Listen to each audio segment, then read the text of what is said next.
Assalamualaikum, jumpa lagi dengan aku Ibu Asri, ibu rumah tangga yang ingin menyampaikan ilmu klasiknya sehingga banyak teman-teman bisa ambil manfaat, senantiasa sehat, ibadah lancar sampai Allah memanggil kita ke syurga. Amin. Bagaimana kabarnya teman-temanku? Semoga teman-teman semua selalu dalam kesehatan dan dalam perlindungan Allah Subhanahu wa Ta'ala dimanapun berada. Di video kali ini, nah ini Ibu memperlihatkan lanjutan buah saya yang kemarin Ibu sudah kerok-kerok. Nah ini biasanya Ibu suka membuat kayak biang sirup gitu ya dari markisa. Jadi saat penggodokan Ibu lupa mengvideokannya, jadinya udah jadi Ibu masukkan ke cetakan es ya.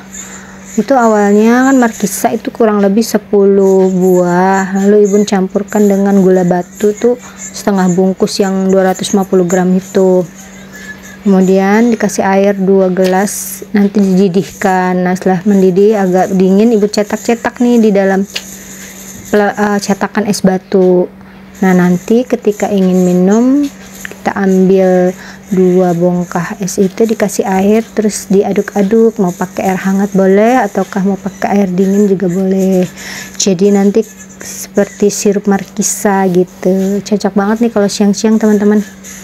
Cus yang mau coba silahkan, semoga ini bisa menjadi referensi ya teman-teman ya, pengolahan buah markisa yang bosen hanya di makan-makan biasa, dengan dibinikan lebih awet gitu, kita simpan di freezer. 2 bongkah kayak gini dengan 1 gelas air aja udah kerasa gitu manis asam-asamnya itu.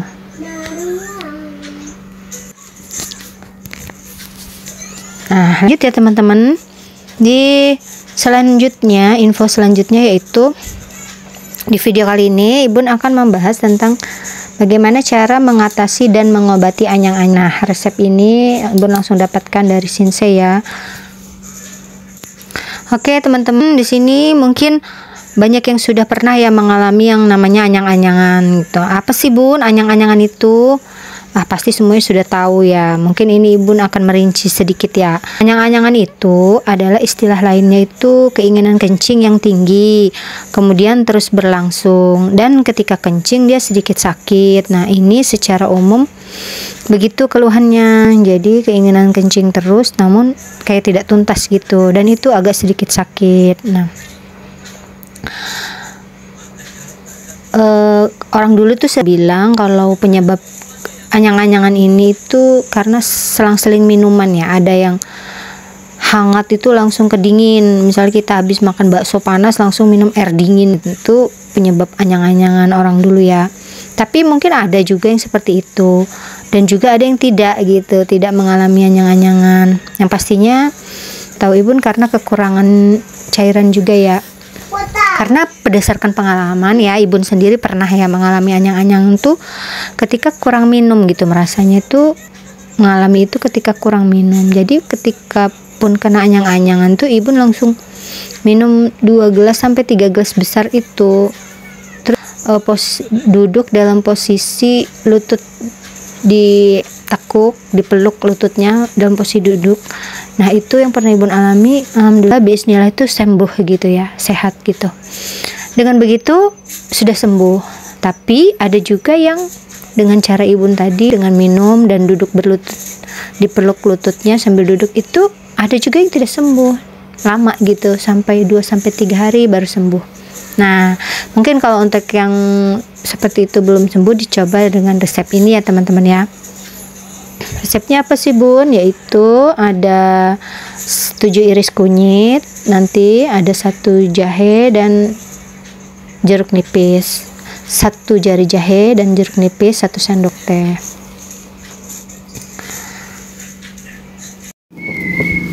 Nah, kunyit sendiri sudah sangat dikenal untuk gangguan maidah atau perut besar ataupun perut kecil kalau di klasik ya, sampai usus buntu. Maka kita menggunakan kunyit ini untuk menguatkan sistem kerja limpa, usus kecil dan usus besar.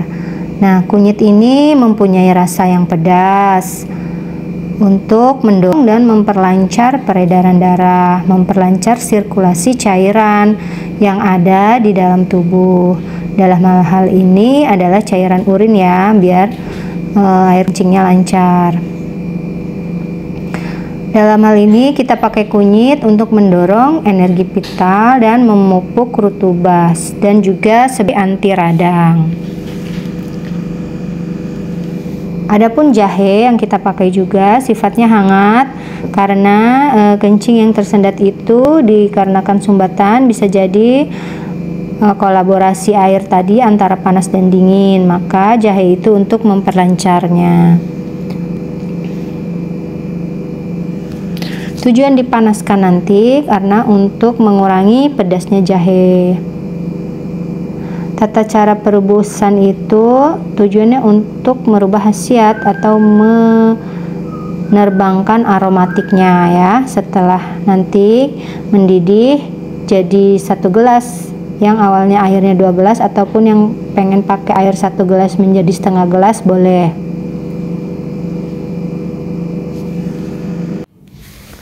Nah, dalam pandangan ilmu klasik ada 3 pola penyebab anyang-anyangan ini. Yang pertama karena lemahnya energi pita limpa dan paru, biasanya disertai pembengkakan di perut.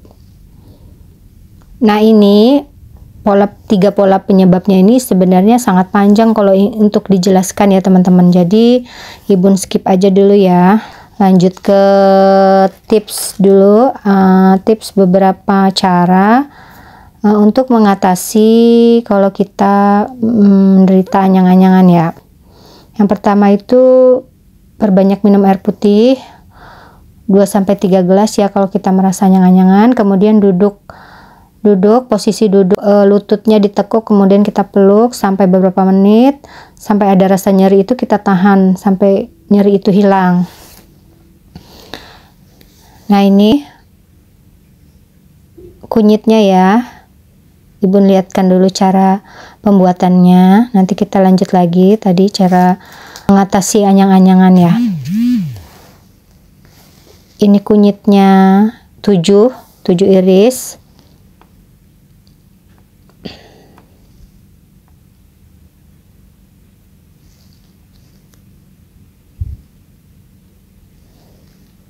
Kemudian jahenya itu 1 ruas jari dipotong-potong juga. Nah, nanti air kita didihkan 1 gelas, kemudian kita masukkan bahan ini sampai mendidih.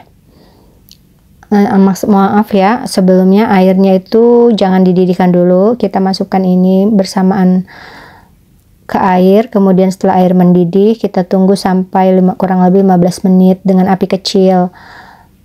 Nah, nanti setelah mendidih dan kita tunggu, jadi kan airnya itu berkurang ya. Awalnya dari 1 gelas jadi hasilnya nanti setengah gelas. Setelah itu kita pindahkan ke gelas dan nanti kita tambahkan jeruk nipis gitu. Lanjut ya teman-teman ya. Tadi yang pertama tadi ketika kita mengalami anyang-anyang tuh minum air putih yang banyak. Kemudian duduk, peluk lututnya. Lalu kurangi minuman berkafein seperti teh, kopi. Nah, ini udah jadi ya teman-teman.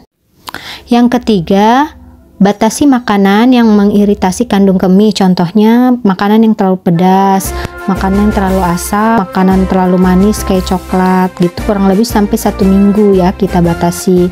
Lalu yang keempat, bersihkan organ intimnya dengan benar. Dan yang kelima, produk yang mengiritasi sistem kemih.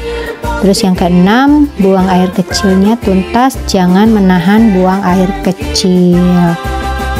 Nah, mungkin cukup segini dulu ya teman-teman info dari Ibu. Semoga ada manfaat yang bisa diambil.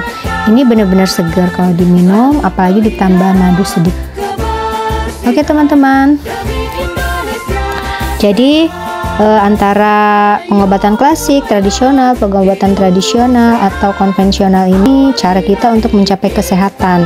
Puncaknya itu sebenarnya biiznillah, atas izin Allah. Maka seorang pasien itu baiknya dekat dengan Allah, tentunya dengan berusaha mendekatkan diri segala permohonan kepada Allah. Oke teman-teman ya, semoga ada manfaat yang bisa diambil. Assalamualaikum, tunggu next video ya, insya Allah.